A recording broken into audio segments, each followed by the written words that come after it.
Emma, this is all your fault. Violet, what are you talking about? How is this my fault?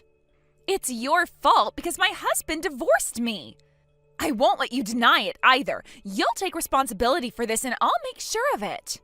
What? What on earth are you saying? Don't pretend you don't know what I mean. I'm making you take responsibility for everything that's happened. Responsibility? The fact that my husband found out about the affair, it's all your fault. You have to make this right by introducing me to a man who makes $100,000 a year. Wait a second, let me remind you of how everything went down. The whole thing about your husband finding out about your affair? Well, it all started when I was walking through the shopping mall with my husband, Phil, and your husband happened to spot us from a distance. He mistook me for you because of our similar build. That's when he became suspicious and hired a private investigator. Wasn't that the case? Yes, that's right. It wasn't even a close encounter. We had only met your husband once at my wedding, so there was no reason for him to recognize me from a distance. He couldn't have known it was me, but after he realized the mistake, he apologized to your husband for the confusion.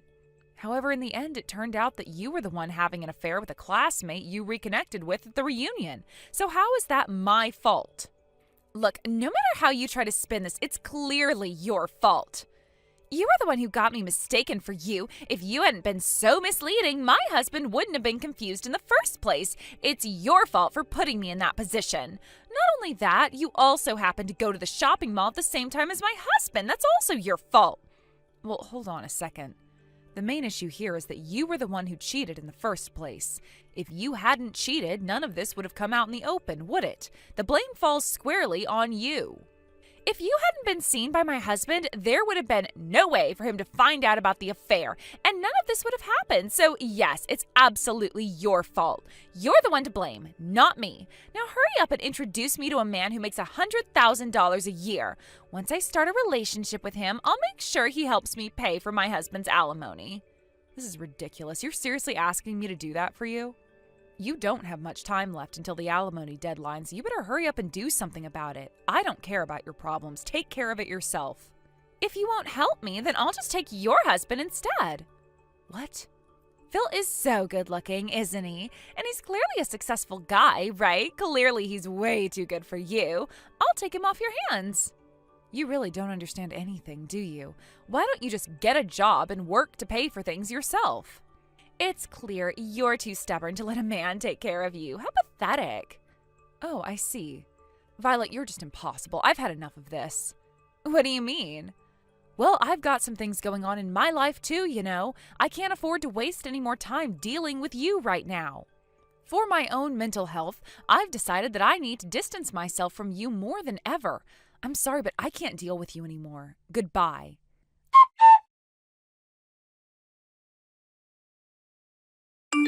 I knew it. I'm a genius. I guess I'm a master of romance, too. Or maybe both, huh? Hey, Emma. You know Phil? Well, he's mine now. Right now, we're at a hotel with a name that starts with R, getting all cozy. What? What's going on here? Wait, what are you even doing? I'm telling you, I took Phil for myself. So you better hurry up and get a divorce and hand over Phil to me. Fine, I'll give you Phil. Huh? Are you really going to give him to me? Well, I'm not really in a position to say that anymore. Huh? Oh, I see. That's a declaration of defeat toward me, huh? If you want to take it that way, go ahead. Honestly, I don't even care anymore. But I do have one question for you. What is it? Why did you target Phil? I can't imagine you'd go after him just because he's good looking. That part's really strange. Well, it's because you never introduced me to a guy with an annual income of $100,000, no matter how long I waited. So to make you fulfill that responsibility, I decided to take Phil, who's a handsome guy earning $150,000 a year. Huh? Phil makes $150,000 a year? That's amazing, right? He works for a big company, Company A, and became a manager at 29, right? With that kind of status, he's perfect to be my new husband. Phil's actually unemployed. What? Actually, I'm the one working at Company A, and I became a manager at 29 too. What about the $150,000 a year? Well, that $150,000 was probably the household income from about 2 years ago when Phil was still working and his father was still employed. Though to be fair, half of that income was from my salary. Wait, why is Phil unemployed? Phil used to work for a subsidiary of Company A, but about 6 months ago, his affair with an office clerk there was exposed. What? It wasn't like he got fired or anything, but after I found out, being married to the wife at the parent company made things awkward for him. He ended up resigning voluntarily about 3 months ago, around the same time I divorced him. What? You divorced him 3 months ago? Wait, what? Huh? Yeah, I divorced Phil 3 months ago. It was right around the time you were begging for Phil. Oh, speaking of which, wasn't it an office clerk from the subsidiary of Company A who Phil had an affair with? Hey, wait a minute. Could it be? Oh, you realized that too, huh? It was our cousin Rachel? Yeah. Can you believe it? Phil went after Rachel of all people. Rachel knew he was my husband, but I guess since he was her first boyfriend in her 20s, she was stubborn and wouldn't back down. It wasn't until I demanded alimony that she realized the gravity of what she had done. She paid the alimony, resigned from her job, and moved far away. Are you serious? Yeah, I should probably tell you this too, since it's indirectly related to you. What now? Remember how your ex-husband mistook me for you when he saw me walking with Phil at the mall? Well, the me he saw wasn't me. It was Rachel. Huh? I guess it's because Rachel looks so much like both of us that people mistake us for 3 sisters when we walk together. By the way, I wasn't even there that day because I had other things to do. When I found out and looked into it, I discovered that Phil and Rachel were having an affair, and that's how it all unfolded. I can't believe this. It all started because your ex-husband mistook me for you. What is all this? So, after my divorce, when you declare that you got the husband, well, I don't really care anymore, so go ahead and enjoy yourselves. Wait, hold on. This is all so overwhelming, but one thing's for sure. Phil has no money at all, and he doesn't even have a way to make money. That's right. He was always bad with saving money, so after paying me alimony, he hardly has anything left. What the hell? So taking Phil away didn't even matter at all. Why didn't you tell me sooner? Well, I never thought you'd go after an unemployed man. I mean, we were already divorced at that point, right? That's just awful, Emma! It's because all you ever think about is making men pay alimony. You could have found a job in 3 months, but instead, you've just been doing all this crazy stuff. What should I do? There are only 3 days left before the alimony payment deadline.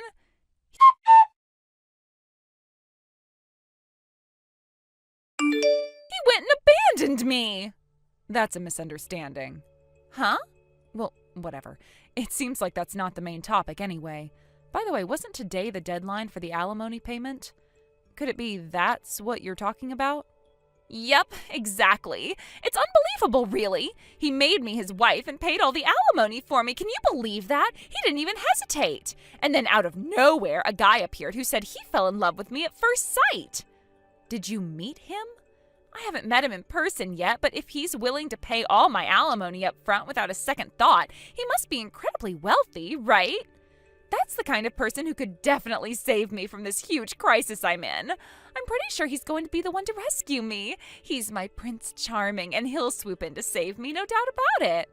I just know he's got to be a handsome, amazing guy who's totally perfect for me.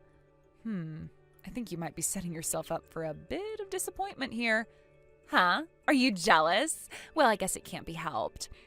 After all, from this massive crisis I'm in, I'm about to get swept up and become the miracle celebrity wife living in a life of luxury.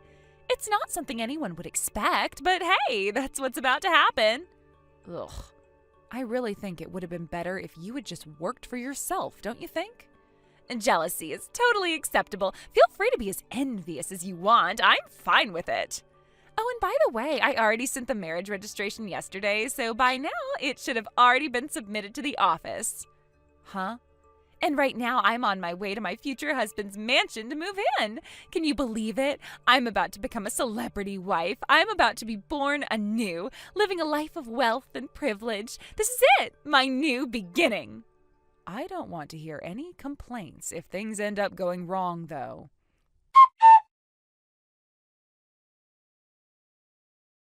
Emma, help me! What's wrong now? I thought you were busy celebrating your new life as a celebrity wife. I figured you were probably sitting in a huge living room in your mansion, holding a glass of wine, toasting with your new husband, living the dream. You know, enjoying all the luxuries that come with it. Sounds like a perfect picture, doesn't it? It wasn't a mansion, just a regular house. Wait, so all that stuff you were talking about was just your imagination running wild? I see. Classic. But hey, you must have known about all of this, right? I heard that the marriage proposal actually came to you right after your divorce. But the job he had was too far away, so you didn't want to quit your current one, and that's why you turned him down. At least, that's what I heard. Oh, so it was that guy after all. He's actually the son of someone my father used to know when he was younger. He dropped out of university because he couldn't deal with the social situation there, and then he became a recluse. Now he's 39 years old and has never worked a single day in his life. I only found out all these details after I turned him down, and it's kind of concerning. Apparently, he's looking for a wife who can help him with his daily life, like taking care of him because he's worried about his future. He's never had a job, and he's looking for someone to manage his life for him. That's basically his profile. Another unemployed guy? And taking care of him? What does that even mean? Sounds like a lot of responsibility for nothing in return. But it seems he really did fall in love with you. What? Apparently, when he first saw my photo, he said that my face was just his type, but I was a bit too old for him. Then he found out I have a sister who looks exactly like me, and that's when things changed. He decided that you were the one for him, and that's how you became his choice. It sounds ridiculous, right? But it's true. That's the reason you ended up being the one he wanted. Well, if that's the case, why not just marry Rachel instead? Rachel is unreachable. She's been out of contact for a while now, so that's impossible. I don't want to marry some guy who smells like he's been working in a trash heap all day long. And he's saying I have to go to work starting tomorrow. He's insisting that I start working right away. I can't believe it. Emma, please, you have to help me. Can you take over for me? Wait a minute, I can't just take over for you. I've got my own responsibilities. Right now I have an online meeting with the overseas product development team, and I need to focus on that. I don't have time to switch places with you. What? The time difference between us is such a hassle. It's like we're working in two completely different time zones, and it's making everything even more stressful. I have to be on top of my game, and I don't even have time to help with your problems right now. Emma?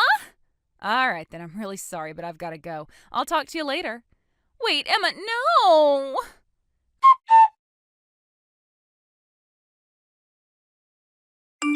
My parents divorced several years ago, and they each live in separate places now. While we still maintain basic contact, the family is essentially scattered, and the situation has created a sense of distance between us.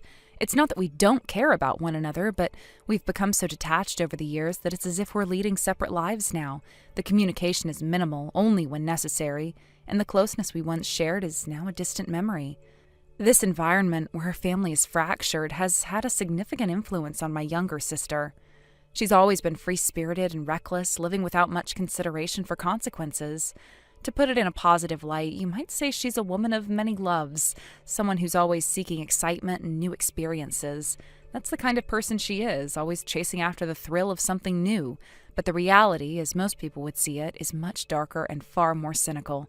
In truth, she's a woman who delights in stealing other people's partners. Her idea of love isn't one of deep connection or mutual respect. It's more about the conquest, the thrill of taking someone away from their spouse or significant other. She doesn't seem to care about the harm she causes, nor does she seem to understand the emotional damage her actions leave behind. For her, it's all about what she can get in the moment, with no regard for the consequences that might follow. She's the kind of person who enjoys drama, attention, and the chaos that comes from breaking apart other people's relationships. And this behavior eventually led her to a man who, in a way, mirrors her own dysfunctional view of relationships. She ended up with a 39-year-old man who's a shut-in, someone who is completely withdrawn from society and refuses to engage in any meaningful way with the world. He's a hikikomori, a man who has chosen to stay indoors, cut off from social life, and remains entirely dependent on others for his care and survival. It's a strange match, given how she's always sought excitement and passion, but for some reason this relationship seemed to hold her attention for a time. However, this choice has created a complicated web of emotions and obligations for my sister. She wants to escape. She wants to leave him behind and return to a life where she isn't tied down by this man who has nothing to offer. She regrets ever getting involved with him, and now she's trapped in a relationship she never wanted to begin with. But despite her wishes to leave him, there is a complication: our father. Our father sees this man, her husband, as someone of value. To him, the man was not just any random person, but the son of someone he considers a benefactor, a person who helped him in the past and whose debt he feels obligated to repay. As a result, even though my sister wants out of this relationship, my father has made it clear that he cannot allow the divorce to happen easily. There's too much history involved, too much debt that is yet to be settled in his eyes. It's frustrating for my sister. She feels like she has no escape, no way out of this marriage that she never truly wanted. My father's insistence on protecting the image of this man as a family ally means that my sister has been forced to stay in this toxic relationship. Even though it's causing her misery, it's like she's been trapped in a cage and there's no way to break free, no matter how much she wants to run away. And to make matters worse, the situation has become one of surveillance and control. My sister feels like she's being watched every moment of the day. Every move she makes, every decision she attempts to make, is scrutinized by both our father and her husband. There's no privacy, no space for her to be her own person. She's forced to take care of him and cater to his needs as though she were his servant, not his wife. From the smallest tasks to the biggest responsibilities, she's expected to do it all. And if she falters, there's punishment in the form of guilt, blame, and pressure. My sister has become a caretaker in a relationship where she should have been able to live freely, but instead she's trapped in a role she never agreed to. There's no relief for her, no reprieve from the constant demands of the people around her, and even when she tries to distance herself or take a moment to breathe, she's always pulled back in, forced to comply with expectations that don't allow for her own happiness. The pressure is overwhelming and it's breaking her down piece by piece. Then one day, a bombshell announcement came out of nowhere. My sister was pregnant. I was shocked when I heard the news. It was completely unexpected, and to be honest, it felt almost surreal. The timing couldn't have been worse, and the situation surrounding the pregnancy only made things more complicated. With everything going on between her and her husband, the last thing anyone expected was for a new life to enter the picture. Her pregnancy felt like a cruel twist of fate. It was as if the universe had decided to throw one more challenge her way, just when she thought she couldn't handle any more. For someone like her, who has never been ready to fully commit to a relationship, let alone raise a child, this news hits hard. It wasn't a joyous occasion. It was a moment of added pressure, a reminder of the responsibilities she would have to face in the near future. As I processed the news, I couldn't help but feel a mixture of emotions. On one hand, I knew how much my sister had struggled to find her place in the world, and I felt sorry that she was now going to be tied to a man she didn't love, carrying the weight of his responsibilities as well as her own.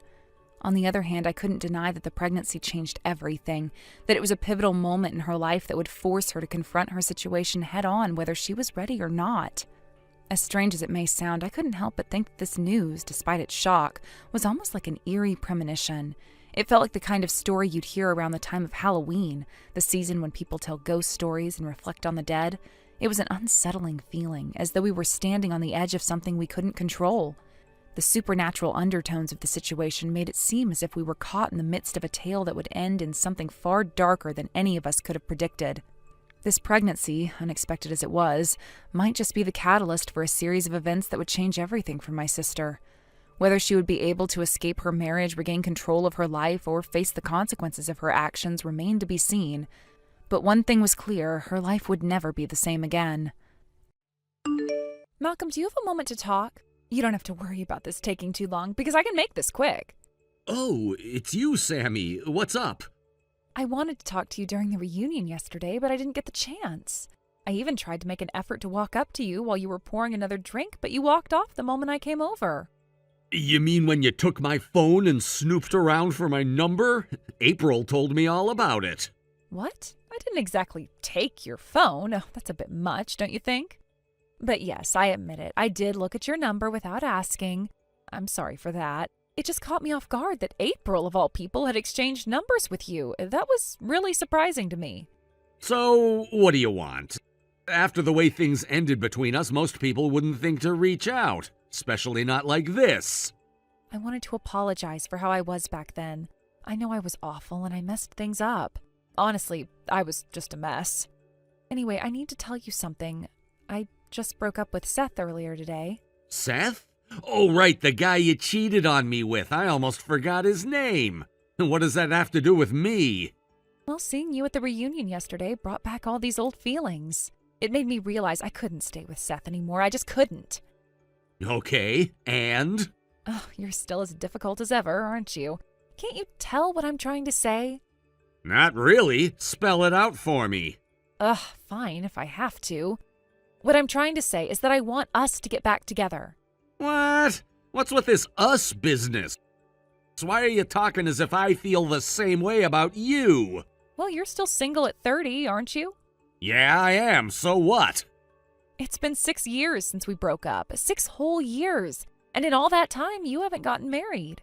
Doesn't that mean you've been holding on to your feelings for me this whole time? That makes me so happy. How on earth did you come to that conclusion? It was obvious at the reunion. You kept looking at me. That's what I knew. It made me realize we're soulmates after all, meant to be together. What? By the way, you still live in that apartment, don't you? Why does it matter if I do? Because I'm on my way there right now. Wait, what? You're coming over? Now? Yes. I'm ready to reignite what we had. Just like old times, I'm going to dedicate a steamy, passionate night to you, starting tonight. Yeah, I don't think so. I'm good, thanks. Oh, stop being so shy. You don't have to hold back anymore. I'm not being shy. I'm serious. You're creeping me out. Please, stop. Huh? Even as a joke, that's pretty harsh, don't you think? It's not a joke. I'm dead serious. In fact, I'm getting married tomorrow. What? Oh, come on. Stop joking around. If you're living with someone, fine, but getting married now? That's ridiculous. Hey, listen to me. You're not taking this seriously, are you? What are you talking about? I'm saying I'm engaged to April. What? We're getting married at midnight tonight. Tomorrow's her birthday, so we decided to time our marriage registration to coincide with it. You're lying. That can't be true. April didn't say anything about this at the reunion. Why would she? Why wouldn't she? Do I really need to explain this to you? You bullied April in high school. You don't think she'd want to avoid bringing that up in front of you? What? I did not bully her. Oh, come on. Everyone knows about it. Back in high school, you wrecked her things, poured water on her head, and humiliated her. She told me it was all because she got the regular spot on the club team instead of you. Pretty pathetic, don't you think? That's not true. It's all a misunderstanding. Right, because that kind of behavior could just be a misunderstanding. I didn't. And just so we're clear, the reason I kept looking at you yesterday, it wasn't because I still had feelings for you. I was watching to make sure you didn't try anything with April. Wait, seriously? That's why? Yes. And then when I wasn't looking, you took my phone and looked up my number. Real classy. I didn't mean to. Anyway, not that it matters, but I don't live in that apartment anymore. What? Oh, so you're staying at your parents' house now? Well, great. I'll just head there instead. Don't bother my parents. Leave them out of this. But I left the apartment I shared with Seth. I have nowhere else to go. After my parents divorced, I don't even have a proper home to go back to. Not my problem. And honestly, your parents scare me. Wouldn't it be better if it was just the two of us? Don't you think we should start fresh? Still not my problem. Please, Malcolm, I'm so much more attractive than April. You know that's true. I don't care. It's not too late. Please, choose me instead. I don't care. Fine then, if you're going to be like that, then I'll just wait for you at the registry office. What for? I'm going to stop you from getting married. You and April? Seriously? You deserve so much better than her. Wake up, Malcolm. She's manipulating you. If we just talk, you'll see that I'm a better choice. I'm sure of it. Go ahead. Do whatever you want. Fine. I'll be waiting.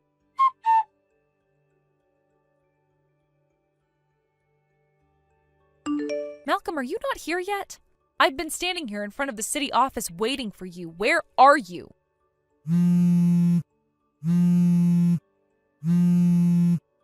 Hey, Malcolm, it's already been over an hour since the date changed, you know. Could it be that you're taking this time to talk to April and end things with her for me? If so, I'd be really happy. Can you stop being so annoying at this hour? We already submitted the marriage registration a while ago, and now I'm back home. What? I'm about to go to bed, so do me a favor and keep it quiet, will ya? Wait, but you and April, I haven't even seen you two here. I mean, I've been waiting right here in front of the city office the whole time. Oh, I get it now. You probably went to the local city office in our hometown, didn't you? Well, yeah, you're staying at your parents' house, right? So of course I assumed you'd be filing it here. I moved out of my hometown a month ago for a work transfer. What? Obviously, April, who's now officially my wife as of tonight, moved with me. Wait, hold on a second. Are you saying... We submitted our marriage registration at the city office in our new area. How could you? That is just so cruel. You're the one who made all these ridiculous assumptions on your own. I never told you which office I'd be going to, nor did I ever say that I was still living with my parents. But how could you? How could you? How could you? If that's the case, then where am I supposed to go? Where can I even go now? I've already told you that's not my problem. Malcolm. Oh, by the way, there's something else I need to clear up. What now? April mentioned something earlier while she was messaging her friends. It's about the lottery. Did you by any chance hear about my lottery win from someone? Oh, yeah, I did. I heard that you won $500,000. That's amazing, Malcolm. They say luck is a skill, and you're definitely someone who's always had it. No matter how much you try to butter me up, I'm not getting back together with you. Also, the prize money wasn't $500,000. Huh? It was only $50. What? The amount I won was $50. What are you talking about? You must have misunderstood or maybe misheard whoever told you about it. Are you kidding me? What the hell is that supposed to mean? $50 wouldn't even cover a trip to the spa. If that's the case, then Seth, with his high-paying corporate job, is way better off financially than you. And I broke up with Seth for this? How are you going to take responsibility for what you've done to me, Malcolm? So it really was all about the money, wasn't it? Don't change the subject. You owe me compensation for everything.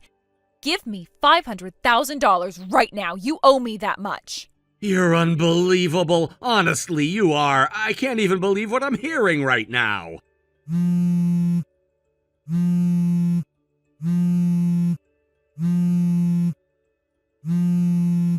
You're really something else. Wait, Malcolm, please just hear me out.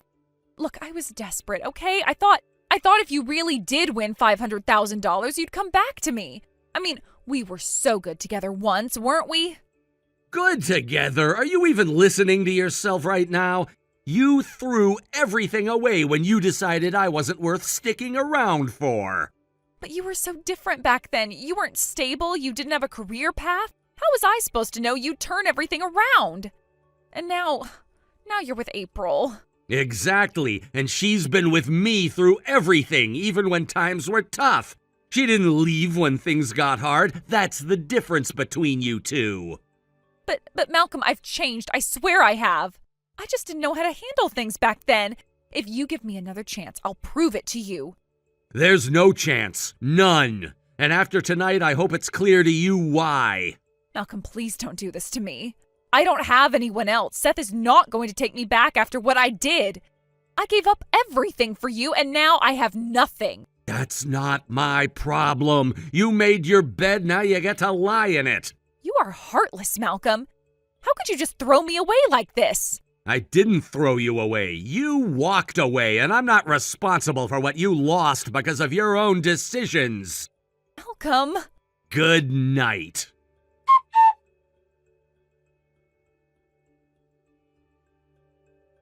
Afterward, I heard some things from mutual friends in our hometown. From what they told me, it doesn't seem like Sammy has gotten back together with her ex, Seth. It's a bit of a relief, I suppose, but things aren't necessarily looking up for her either. People in town still catch glimpses of her from time to time walking around the streets, but when it comes to where she's living these days, no one seems to have a clue. She's become something of a mystery, a presence that's still around, yet untethered to any specific place. What's even stranger is how much her appearance has been changing. Whenever someone happens to see her, it's almost as if her outfits get more and more revealing with each passing day. I'm not exaggerating when I say she's taken on an entirely different vibe. flashy, borderline gaudy, and attracting all kinds of attention. The way she carries herself seems so distant from the Sammy I used to know. It's as though she's trying to reinvent herself entirely, shedding the person she was in an attempt to become something or someone new. And then there's this peculiar detail everyone keeps mentioning. Every single time she's spotted, she's with a different guy. It's never the same face twice, which has only fueled speculation among those who know her, even if only vaguely. People can't help but whisper. Some of the rumors going around have taken on a pretty dark tone, with many wondering if she might be involved in something shady. Could she be working in some dangerous line of work, they ask? And honestly, I wouldn't put it past her. The whole situation sounds so unlike the Sammy I used to know, but at the same time, maybe it's not so surprising considering the way things ended between us. On the other hand, as for me and April, we've been working hard to keep our lives as steady and secure as possible. After everything we've been through, taking precautions has become second nature to us. We've not only been reaching out to friends and acquaintances to make sure they know where we stand, but we've also taken concrete steps to ensure that Sammy doesn't have any way of finding out where we live. When you've been through the kind of emotional turmoil Sammy put me through, you learn pretty quickly that you can't take your safety for granted. Even the smallest chance of her trying to interfere with my life again is something I can't risk. April's well-being is my top priority, and knowing Sammy's unpredictability, I refuse to let my guard down. One of the best decisions we made, in hindsight, was moving into an apartment complex with good security measures in place. It wasn't just about getting a new place to live, it was about creating a space where April and I could feel safe, away from all the chaos Sammy left in her wake. I can't even begin to describe the relief that came with that move. The sense of ease I felt after settling into a new environment, one where I knew Sammy wouldn't just randomly show up, was something I hadn't felt in years. Looking back on the situation, it's clear to me now how much of a toll Sammy's erratic behavior took on me. Her actions, her choices, and even the lingering shadow of her presence. It all left a mark that's taken a long time to begin healing. But if there's one thing I've learned, it's that rebuilding your life is possible, even when the odds feel stacked against you. There were days when I didn't know how I would get through it all, when I was convinced I'd never escape the weight of my past with her. But here I am, standing on my own feet again, and I've got April by my side, supporting me through every step of the way. April has been a huge part of that rebuilding process for me. She's brought a sense of stability and warmth into my life that I didn't think was possible after everything that happened with Sammy. Knowing that she's by my side gives me the strength to face whatever challenges come my way. That's why I've been so adamant about taking every precaution we can to protect the life we're building together. It's not just about me anymore. It's about us, and I won't let anything jeopardize that. Still, there's a part of me that can't help but feel a twinge of sadness when I hear about what Sammy's become. Even with everything she's done, I can't completely shake the memories of who she used to be. There was a time when she was someone I cared about deeply, someone I thought I could share a future with. Seeing her name reduced to whispered rumors and questionable behavior, it's hard not to feel a sense of loss, even if it's for a person who no longer exists. But life moves on, and so must I. Every step I take toward building a better future with April is a step further away from the chaos Sammy brought into my life. And as much as the past may try to pull me back, I know that my focus needs to stay firmly on the present and the future. As for the rumors about Sammy, I try not to dwell on them too much. They're just that, rumors. Whether they're true or not, they're not my burden to bear anymore. My energy is better spent on making sure April and I continue to thrive, free from the shadows of our past. In fact, one of the things I've realized recently is that I've spent too much time worrying about what might have happened to Sammy when I should have been focusing all that energy on the life I'm building with April. Every time I hear a new rumor, I realize I'm wasting precious time that could be spent focusing on what matters most. It's easy to get caught up in the past, but I've made a conscious decision to leave that behind. What happens with Sammy is no longer my concern. What happens with me and April, now that's something I can control, something I can invest in fully. April is the one I need to be there for, and she's the one who deserves my attention and my heart. The rest of the world and its distractions, they're just that, distractions. Looking ahead, I'm excited about the possibilities. I know the road won't always be easy, and I'm sure there'll still be bumps along the way, but I also know that with April by my side, we'll get through whatever comes next. Sammy and her unpredictable behavior, that's a chapter I've closed, and I'm not turning back. I'm ready for the future, and it's bright, full of potential, and full of promise. There's nothing more I could ask for. Every day with April is a reminder that I'm finally living the life I was meant to live, free from the past and embracing everything that lies ahead. As we look forward to the future, I feel more confident than ever. With each new day, April and I continue to build something stronger together. I know we can weather any storm as long as we stay united. It's a feeling I haven't experienced in years, and I'm embracing it fully. Thank you for watching and listening. We hope you enjoyed the video. Don't forget to like this video and subscribe. Also, feel free to leave a comment about what you thought of the story. We look forward to seeing you at the next story. Lacey, I heard something about you. Is it true you don't have real parents? What? I'm sorry, what exactly are you trying to say?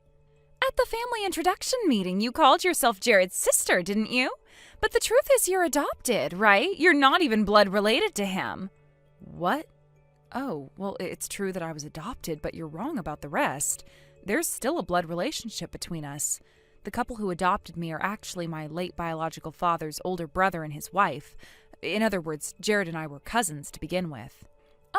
Oh, cousins. Well, that's all well and good, but it doesn't change the fact that you've got someone else's blood running through your veins.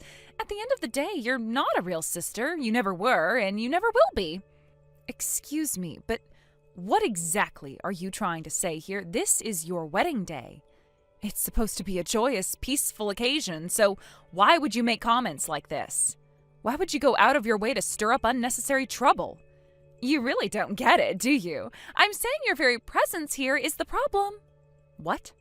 You being here, it's irritating. You get on my nerves, you always have. You're just someone who lucked out and got adopted by your rich uncle and aunt. You're only where you are because of that. Because of the connections you gained from them, you were handed the Chicago branch to manage, like it was some kind of gift. Meanwhile, Jared, who's their real child, is still stuck as a department manager. That's as far as he's gotten. Your parents died, everyone pitied you, and then you were spoiled. All that sympathy turned to opportunities for you, didn't it? But let's face it, that's all it is. The world felt bad for poor orphan Lacey, and that pity carried you to where you are now. But don't you think you're taking life way too lightly? You act as if everything just naturally belongs to you. People like you disgust me. You take advantage of your tragic circumstances to climb your way up in life. You exploit everyone's kindness and sympathy, sucking up the benefits like a parasite. You're not family. People like you don't deserve to call themselves family. You don't belong here. I don't want you at my wedding. I don't want someone like you celebrating this day with us. There is no seat for you at this table. You're not blood. You're just an outsider. Leave. What? You heard me. Get out. Leave the venue right now. And while we're at it, you should quit the company too. That position you have, you don't deserve it. It's not yours. And just so you know, I'll be talking to Jared and his parents about dissolving your adoption. It's only right after all. You're not one of us. Jared told me he had already explained my circumstances to you. He said he told you about my situation and the reasons I joined the company, but clearly that wasn't enough. If you're going to reject me so thoroughly, then I have nothing more to say. I have no intention of ruining your wedding day. I wouldn't want to disrupt this celebration any more than I already have, so fine, I'll leave. If that's what you want, I'll go. As for quitting the company or dissolving the adoption, those are separate matters. That's not something we can resolve here today, but for now, let's just say I'm feeling unwell and leaving the venue early. I'll make sure to say it was because of a sudden illness or poor health. I'll cover for you. But you should really watch what you say. Be careful with your words. There's no need for this to escalate further.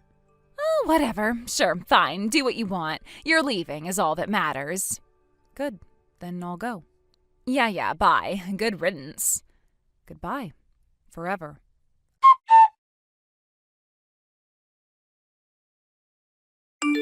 Lacey, I heard you told Mom that you're leaving the wedding because you're feeling unwell.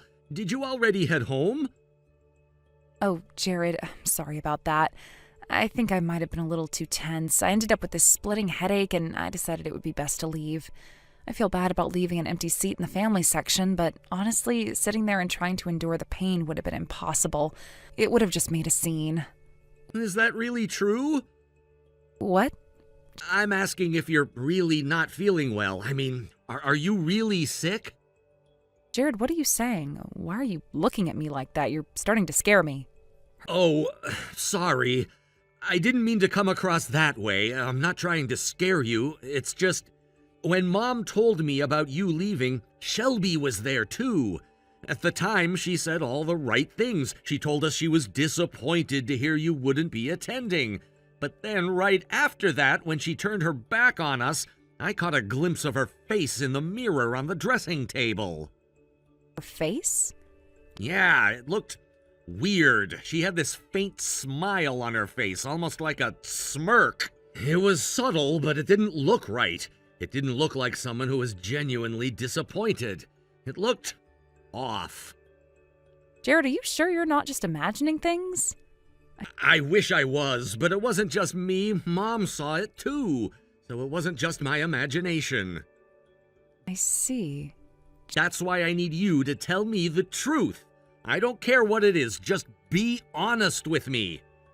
To tell you the truth, this isn't the first time. At the family introduction meeting, there was another moment that bothered me. When you left the table after talking to Shelby, I happened to see her face. For just a split second, she looked like she was biting into something bitter. Her expression twisted just for a moment. I thought I was imagining it back then, but now... Jared... If you're really feeling unwell, then that's one thing, but if you're not... I see. I didn't want to ruin your special day, Jared. That's the only reason I kept quiet. But since you're asking, there's no point in hiding it anymore. What do you mean? I'll send you the message history I had with Shelby earlier. Take a look at it and decide for yourself. Understood. Send it to me right away.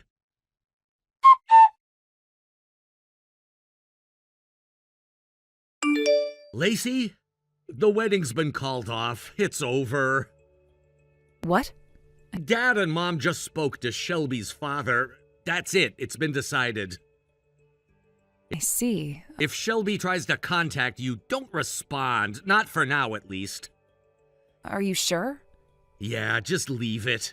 Also, don't go back to the house in Chicago yet. But at the same time, waiting at our family home might not be a good idea either. Wait, what do you mean? While I was talking to Mom and Dad, one of my colleagues, who I invited to the wedding, came up to me and mentioned something concerning. Something concerning? I'm sorry, but I'll explain the details later. Right now, I need to deal with the venue and figure everything out. I understand. I'll stay out of the way for now. Don't worry about me. I'll find a place to kill some time.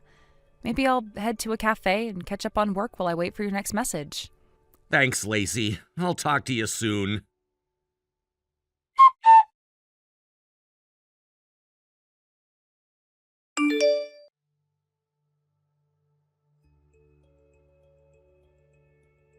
Lacey, What the hell did you say to Jared? The wedding just got called off out of nowhere. This is all your fault, isn't it? Do you realize what you've done? My father is furious with me. He is blaming me for everything. Why am I the one taking all the heat? I can't even begin to understand how this is happening right now. Hey, answer me, Lacey. Don't you dare ignore me. I know you're getting these notifications. You're reading them, aren't you? Don't pretend you're not. Lacey! Damn it. Explain yourself. What the hell did you do?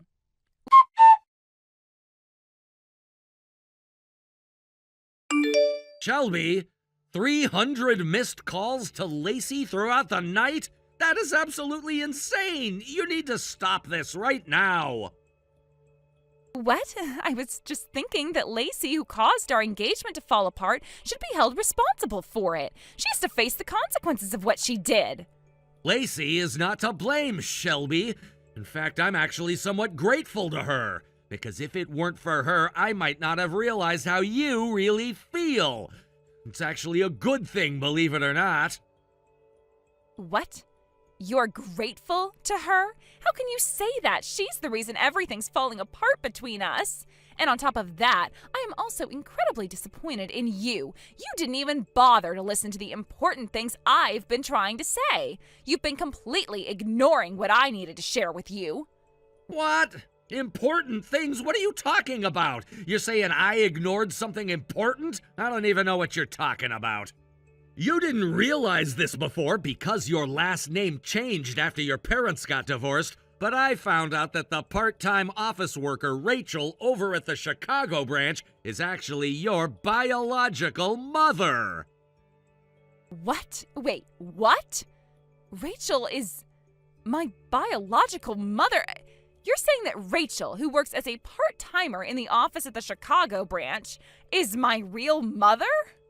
Yes, that's right. I found out through a colleague who overheard some drunken gossip at a party. It seems your mother has been working under Lacey, who is the branch manager at Chicago. So tell me, how long have you known about this, and why didn't you tell me? Well, it's just that my mom said Lacey was being sneaky. She was acting in a way that didn't sit well with her, and she made me think that there was something fishy going on. Sneaky? What are you talking about? How is Lacey being sneaky? You're really not making any sense here. My mom's been really upset ever since Lacey took over the Chicago branch. She says Lacey's still too young and that she only got the position because she's been coddled and favored too much. Apparently, my mom thinks Lacey doesn't deserve to be the boss, especially at such a young age. She's worried about how the company will fare under her leadership. So she thought that as the future wife of the next president, I should convince you, the future president of the company, to demote Lacey. My mom wanted me to tell you that it would be better to take action to get rid of Lacey before things go too far. Wait a second. You think I'm going to be the president? Who told you that? Huh? But you're the son of the current president, aren't you? I just assumed that since your father is the current president of the company, you'd eventually take over. It's obvious, right? Well, Shelby, that's not exactly the situation. The company was originally founded by Lacey's father, my uncle, back when the company first got started. But he and his wife tragically passed away in a car accident when the company was only in its 7th year. After their death, my father, who had experience in the same industry, stepped in and became the 2nd president of the company. Now, my father has made it clear that if Lacey is serious about continuing the family legacy, and if she truly has the talent for business, he'd love for her to take over as the 3rd president of the company. Wait, what? Lacey's father was the one who started the company? I never knew that. That's completely new information to me. Yes, that's right. Lacey has been involved with the company for a long time now. From her college years, she started working part-time to help out. Over time, she became more and more skilled, and by the time she graduated, she had already earned the trust of the employees. That's why, when we decided to expand into Chicago 3 years ago, my father chose Lacey to be the branch manager. Is that true? But my mom never mentioned anything about this. Why would she keep all this information from me? Well, that's the thing. I heard that your mother was hired as a part-timer about a year ago, and that's when she found out that I was your boyfriend. But she had no idea about the bigger picture, the full context of Lacey's role at the company. Oh, I see. So you're saying my mom only knew part of the story and misunderstood everything? She just jumped to conclusions without understanding the full picture? Exactly. That's why she started making all these assumptions and telling you things that weren't true. It seems like she only heard bits and pieces of the situation and formed a biased opinion based on that. I'm starting to realize now that everything she said to you was based on incomplete information, and because of that, she passed along a very distorted view of things to you. That's just ridiculous. So you're saying it's all my mom's fault? Is that what you're implying here? She's the one who twisted everything. That's the reason we had to break up? No, Shelby, that's not what I'm saying. What I'm trying to point out is that you didn't take the time to listen to both sides of the story before jumping to conclusions. You've been so quick to believe everything your mom told you without ever considering the possibility that there might be another side to the situation. That's where things went wrong. But I was just trying to trust what my mom said. How could I know any better? She's my mom. Why wouldn't I believe her? But that's the problem, Shelby. You only heard her side of things, and you didn't even consider coming to me for clarification. It would have been much better if you had come to me or even my parents to ask for our side of the story, but you didn't. Instead, you made assumptions and jumped to conclusions without any real understanding of what was going on. I didn't realize that I was making such a big mistake. I thought I was just doing the right thing by trusting my mom. But I see now that I didn't really think things through, and that's why this whole situation escalated the way it did. Yes, and that's why I'm so disappointed in you. You've been so quick to judge and act on partial information, and now look at what's happened. We're on the verge of ending everything because of it. But I never wanted any of this to happen. I didn't want to hurt you, Jared. I was just trying to do what I thought was right. I know you probably didn't intend for things to get this bad, but the truth is you never gave me a chance to explain anything. If you had, I could have cleared up everything and we could have avoided all of this. But now it's too late. The trust is gone. Jared, please. I really didn't mean for this to happen. Please, can we just talk about this more? Let's fix this together. Shelby, I don't think there's anything left to fix. The damage has already been done. I've made up my mind. We'll handle everything through lawyers from now on.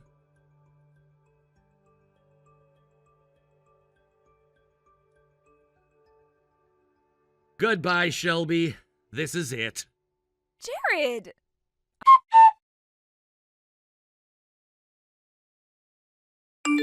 I returned to Chicago and got back to my routine of calmly going about my work. But the situation around me was far from ordinary. First, Jacob, who had been caught as Shelby's biological mother's office associate, was absent without leave for a prolonged period and was eventually fired. Meanwhile, my brother was in the midst of discussions about breaking off his engagement. Shelby was quite stubborn and wasn't willing to listen, which delayed the resolution of the matter. It ended up taking 3 whole months to reach an agreement. In the end, my brother and Shelby decided that they would split the costs of the wedding that my brother had initially been paying in full. As for the cancellation fees for their honeymoon, Shelby would be the one to cover them. In a small but significant twist, my brother also ended up receiving a modest amount of compensation as part of the settlement. A little while after that, Shelby found herself deeply in debt and paid off all her outstanding amounts. She then unexpectedly showed up at her mother's place in Chicago for reasons that were unclear. To everyone's surprise, they ended up living together. The strange part was that they were both unemployed, and for 2 months they couldn't come to an agreement on who would be the one to get a job first. The situation became so contentious that eventually they were both kicked out of their apartment. Since then, I've lost track of what happened to them. The last I heard, I didn't know where they were or what they were doing. The entire series of events was a whirlwind, and everything unfolded so quickly, it felt like it was impossible to catch up. Shelby, once so determined and independent, ended up in a situation where her plans crumbled and left her with nowhere to turn. My brother, on the other hand, had tried to salvage his relationship with her for so long, but in the end, it seemed like the right decision to end it. They had both suffered in different ways. My brother had invested so much into the relationship, both financially and emotionally, and it seemed that he couldn't continue living with the betrayal of her actions. The emotional toll it took on him was clear, but the financial strain was even worse. The wedding costs alone had been a significant burden, and now with the cancellation fees for the honeymoon added to that, he had to adjust his life accordingly. Looking back, it was difficult to understand how everything had unraveled so quickly. Shelby had once been a promising and ambitious individual, yet she found herself trapped by the decisions she made. There was a part of me that felt sorry for her, but there was also a part of me that understood why my brother couldn't keep supporting her. They had both made choices, and the consequences of those choices were now inescapable. As for Shelby's return to her mother's place, it was hard to imagine how it all worked out. The two women, both without jobs and both struggling in their own ways, had a complicated dynamic. They hadn't been close before, but now they were thrown together in an attempt to navigate their lives. It wasn't the kind of situation anyone would want to find themselves in, yet there they were, both searching for stability in a world that had proven unpredictable and unkind. 2 months of constant arguments about who would be the one to find work was an exhausting ordeal. It wasn't just about money anymore, it was about power, control, and desperation. Each day it seemed like the tension grew thicker and the frustration was palpable. When they were kicked out of their apartment, it felt like the final straw. The once comfortable living situation had deteriorated to the point where they couldn't even keep a roof over their heads. Now, as time had passed, I wonder where they are and how they're managing. I never expected that things would escalate in such a way, but life has a way of throwing unexpected challenges at people. It's strange to think about how quickly things can change and how lives can shift in the blink of an eye. The fact that I've lost track of them is almost fitting in a way. It's as if they've fallen off the radar, their paths diverging from mine in a way I never anticipated. In the end, the whole experience was a reminder of how fragile plans and relationships can be. No matter how much we try to control our lives, there are always variables that are beyond our grasp. Shelby's decisions, my brother's commitment, and the aftermath of it all serve as a lesson in how quickly things can unravel, and how sometimes, no matter how hard we try, we can't undo the damage that's already been done. Now, as I reflect on it, I realize that there's nothing more I can do for them. Their story has taken its course, and I have to accept that. All I can do is move forward with my own life, hoping that they eventually find some kind of resolution, even if it's not the one I would have hoped for. The past is behind me, and all I can do is focus on the future. Mom, can I talk to you for a second? Oh, Ben, what's going on? I just got a call from the home. They said a package from you arrived. There are 3 big boxes. What did you send? Oh, it arrived already? I'm planning to come over on Sunday, so make sure you prepare my room, all right? And since there's no dresser, could you buy one for me? What are you talking about? You remember what I said before, right? After Dad's 3rd memorial service, we're going to live together. No, I told you I declined that. Besides, what about the house back home? If you move out, it's going to be left empty. Oh, don't worry about that. I've already gone through the proper steps to put it up for sale. Wait, seriously? Hold on a second. What about all the stuff I left there when I moved? The things I couldn't fit in the apartment and asked you to keep for me. Oh, that? Oh, I thought you didn't need it, so I threw it all away. What? Seriously? I was planning to bring it back with me next time I visited. Oh, I see. Sorry about that, but anyway, don't worry about it. You know what? I really like that modern-style room. Huh? The one with the balcony. It gets the best sunlight in the whole house. But that's Mindy's office. Oh, right. Oh, she works on her computer, doesn't she? Honestly, she can just use the living room table for that, can't she? Well, no, actually. She needs a space where she can concentrate. That's why we made an office for her. Well, okay, never mind. Anyway, I'll be there Sunday afternoon. So please make sure you help me unpack my things when I arrive. Wait, hold on a second. I didn't say I was okay with this. You can't just show up and expect to move in without asking me first. And even if you do come, you can't just let yourself into the house. Oh, come on, Ben, you're acting like I'm asking for something huge. It's just a little stay. You've been living on your own for so long now. Surely you can handle having me there for a while. It's not about that, Mom. It's just that, well, things have been fine just the way they are. This is all happening so fast, I wasn't prepared for it. Oh, Ben, don't be so dramatic. You've always been such a worrier. Besides, it'll be good for you. We'll get along just fine, just like before. I don't know. It's not just about getting along. There are other things I need to think about. Like, well, what happens when your house sells? What then? Where do you go after that?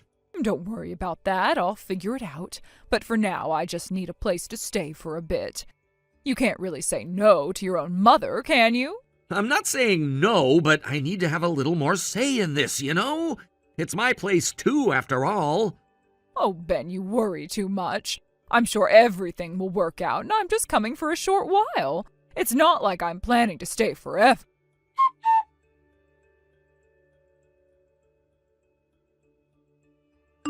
Ben, I'm at the station. Oh, you're there already?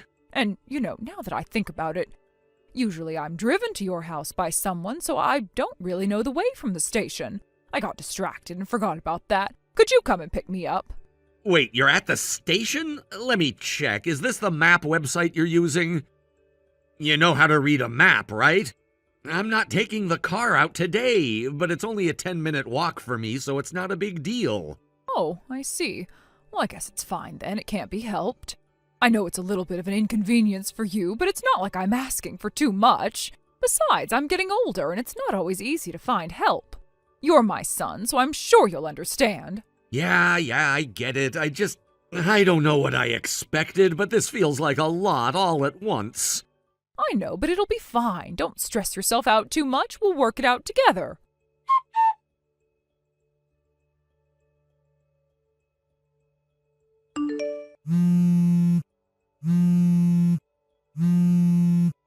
Hey, I just got here, but this isn't right, is it? You're supposed to be living in a much nicer apartment, not in a place like this. Is this an apartment? It's Unit 203. The stuff you sent has already been moved into there. Huh? It was a relief to find a property that was available for immediate move-in. What do you mean? You don't really think I don't know what's going on, do you? What are you talking about? You've been making things difficult for Mindy every time I come home with her, haven't you? What? I haven't done anything like that. If Mindy felt that way, that's unfortunate, but everything I've done has been for her own growth, not to harm her. Oh, really? How about the time you treated the food Mindy cooked like garbage? Or the harsh words you threw at her when it was just the two of you in the kitchen? Was that also for her growth? I told you I didn't do that. I've seen the messages, too. Something like 3 years without children, blah, blah, blah, and how you only want grandsons. You said some pretty outdated things, didn't ya? Well, of course I want to see my grandkids soon, don't I? I told you when I married Mindy that we would wait for 3 years before having kids so we could save money. Oh, you did? Well, I didn't realize that. And by the way, you can't control the gender of the child, you know. That's not something you can make happen. Telling Mindy about it won't solve anything. Well, maybe so, but still. So, here's the conclusion. There's no way Mindy, who's pregnant, is going to live with you. What? Mindy's pregnant? Yeah. Oh my! Well then, it's even more reason to live together, don't you think? What? I'm the only one with child-rearing experience, so obviously it's better if I'm nearby. Mom, don't you understand? What? Do you have any idea how much stress a mother-in-law who harasses her daughter-in-law causes when she's pregnant? What? Are you saying that I'm causing Mindy stress? Yes, that's exactly what I'm saying. What? That's why I don't want you near Mindy. But why? If you just read back through the messages I've shown you, you'd understand. Also, about that apartment, it's rented under Aunt Rachel's name, so you'll have to check with her for more details. Aunt Rachel? Oh no. Is that really the case? As you've probably figured out by now, after the package was sent, I asked Aunt Rachel everything. You've already used up what little of Dad's inheritance was left, And now, because of the mounting debts, the only option was to sell the house. So now you have nowhere to live, and you decided to move in with us, right? And after talking with Aunt Rachel about the situation, the result was that apartment. Ben, listen. The rent for the apartment will be covered for the first 6 months by Aunt Rachel, so you're supposed to use that time to find work and stabilize your situation. What? So what about today? Well, what's going to happen now? I told you I'm not doing that. Why not? It's to avoid the stress caused by your treatment of Mindy, and the financial strain of living with you would wreck our household budget. That's why.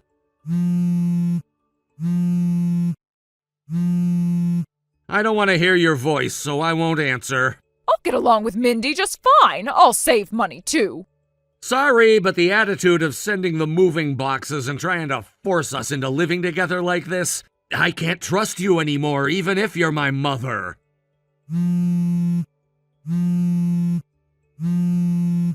Hey, what's Mindy saying about this? Her parents live far away, right? Doesn't she need someone nearby to help with the pregnancy? I'm sure I could be useful. Mindy's relatives are here too, you know. Huh? There are people in her family who raised their kids well, and I've been getting advice from them. By the way, I don't want to hear any advice from someone who used my education savings without asking. What? Why would you say that? Dad explained everything to me when it happened. But you still had enough money for your education, didn't you? No, it wasn't enough. Aunt Rachel helped make up the difference. If she hadn't, I wouldn't have been able to go to high school. But the university I could have gone to was out of reach. I even thought about going with a student loan, but considering your debt, I was scared about the future, so I started working right after high school. You probably still don't understand how I felt back then. But you and Mindy live nearby, right? It's settled that we'll live in that apartment, so visiting us should be fine, don't you think? Right? No, you won't be able to visit us. Why not? I don't think just a quick visit would stress Mindy out. We moved out. What? No way, you just bought a house? You still have a mortgage left to pay, don't you? Wait, did you do this just to avoid living with Mindy? No, the house was a rental. Huh? We hadn't had kids yet because we were saving for a house. We reached the goal amount, so we started trying for a baby, and that's when we bought the house. Wait, what? But the stuff I sent to the apartment, it arrived, right? Doesn't that mean you haven't moved out yet? There were some circumstances, so we just kept the apartment for now. That day, Mindy was actually going to check the final details of the house. What? I really think I made the right call not telling you about the move yet. That's horrible! After everything we've discussed, how can you still say such things? But hey, I'm your mother, right? Honestly, I'm just so tired. Huh? Ben? Dad often sighed too, but do you realize how much was sacrificed because of your selfishness? I'm done being dragged into that anymore. But abandoning your mother is being ungrateful. You wouldn't do that, would you?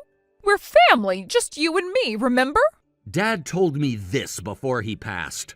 The one you need to protect first after getting married is your wife and children. If your mother's actions get out of hand, you have to be prepared to sever ties. And that's what I'm doing. Also, Dad apologized to me for not being able to make the decision to divorce you earlier and how it limited my future opportunities. That's why I'm doing this now, because I see it as his will.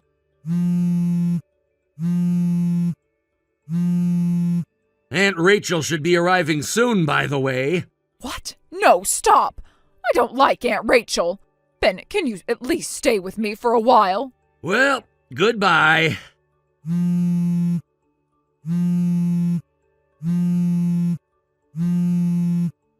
please just pick up. I can't deal with this silence anymore. I've been thinking about everything, about the past. You don't realize what it's been like for me, do you? I've had to make all these sacrifices for years, trying to keep the family together despite everything falling apart. And now you're just going to shut me out like this? I never wanted to be like your father, but you're making it so hard for me to keep trying. Please, I know I've made mistakes, but I can change. I can be the mother you need if you'll just give me another chance. Don't make the same mistake I did, Ben. Don't let pride destroy everything. I'm sorry for everything, but I need you to understand that I'm doing this because I love you and I don't want to see you suffer any longer. I've given up so much, and now I just need you to believe in me again.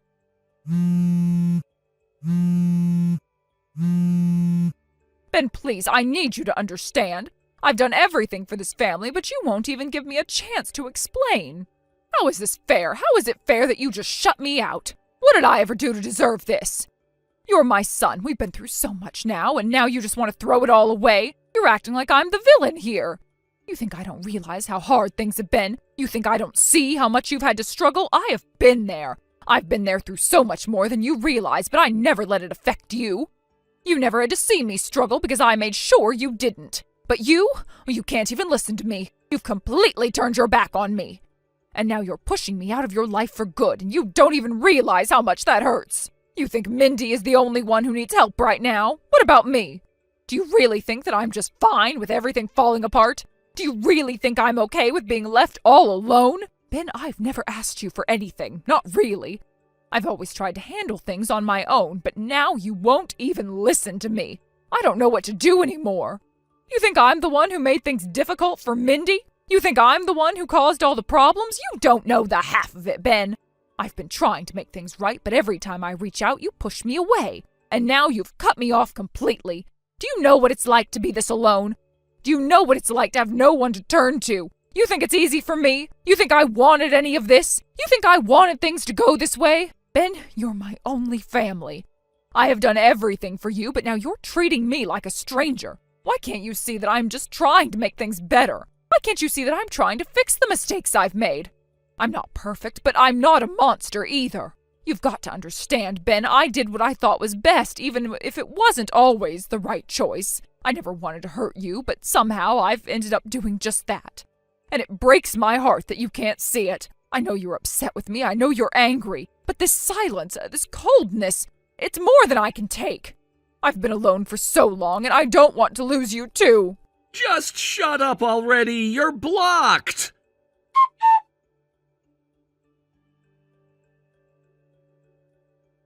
After this, my aunt supposedly lectured my mother for several hours, giving her a serious talking to. During this conversation, my aunt also told my mother that she needed to start looking for a job. Eventually, she pushed her to begin working a full-time, part-time job. For a long time, my mother had lived life doing whatever she pleased without much thought for the consequences. However, the reality that she could not sustain herself without work finally seemed to sink in. From what I gather, she's now been going to work with a sense of seriousness, getting up every day and commuting to her job as expected. For a long time, my mother had always believed that her children would never abandon her. She must have held on to that thought for years, perhaps even without realizing how unrealistic it had become. In her eyes, I, her only son, would always be there for her, no matter what. That belief, however, was shattered when I made the difficult decision to cut ties with her. I'm sure it was a massive shock to her, one that she probably never saw coming. It's strange, but sometimes people can live in their own little world, assuming that everything will always go their way, only to have that world suddenly crumble. Some might say that no matter what a mother does, surely there's no reason to sever all ties with her. After all, she's the one who gave birth to you and raised you. Many people might feel that blood ties should be unbreakable no matter the circumstances. But in my case, that just wasn't the reality I had to face. And yet, despite everything that happened, I don't regret it, not even for a second. I understand that some people might find it difficult to comprehend how I could cut off my relationship with my own mother. It's something that goes against many people's expectations of how family should be. The idea of completely severing ties with a parent seems extreme to many, but the truth is, there comes a time when enough is enough. After years of enduring her behavior, I had to protect myself and my own family from her negativity and manipulations. Sometimes the hardest choices we make are the ones that bring the most peace in the long run. The choice to distance myself wasn't easy, especially given how close my mother and I had been in the past. But as I grew older and started a family of my own, my priorities changed. I realized that I had to take responsibility for my own life, for my own actions, and for the well-being of my wife and children. I couldn't allow myself to be constantly dragged down by my mother's actions, her inability to understand or respect boundaries, and her refusal to take responsibility for her own life. At first, it was hard. There were moments when I questioned whether I was doing the right thing. Would she ever come to understand why I had done what I did? Would she ever change her ways? Would I ever be able to forgive her? These questions lingered in my mind, but in the end, I had to remind myself that my own family's peace and happiness came first. I couldn't keep allowing her toxic behavior to affect us. Now, I've made it clear that my role as a husband and a father is my top priority.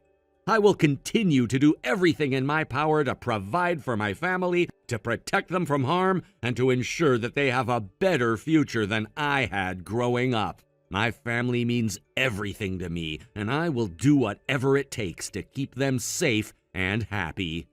That's what being a father and a husband is all about. It's been a tough journey, but I know I'm on the right path. My mother might not understand it now, and maybe she never will. But I don't need her approval to live my life the way I see fit. I've made the choices I needed to make, and now it's time to focus on the future and the people who matter most to me. While some may look at my decision and judge me for it, I don't care anymore. I've learned that the only opinion that truly matters is my own.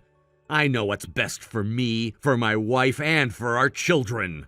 I will continue to walk this path not looking back, but looking forward to a future where I can protect the people I love and make sure that they never have to go through what I went through. And no matter how difficult it gets, I'll face it head on, because that's what I've promised to do. As a husband and father, I have a responsibility to my family. I will fulfill that role with everything I've got, and I will never regret it. Even if my mother never understands why I had to do what I did, I know deep down that I made the right choice, and that's what matters the most. I will stand by my decisions and keep moving forward, knowing that I'm doing the best I can for the people who matter most to me. And in the end, that's all anyone can ask for. Thank you for watching and listening. We hope you enjoyed the video. Don't forget to like this video and subscribe. Also, feel free to leave a comment about what you thought of the story. We look forward to seeing you at the next story. Thank you for watching. Please subscribe and hit the like button. See you next time.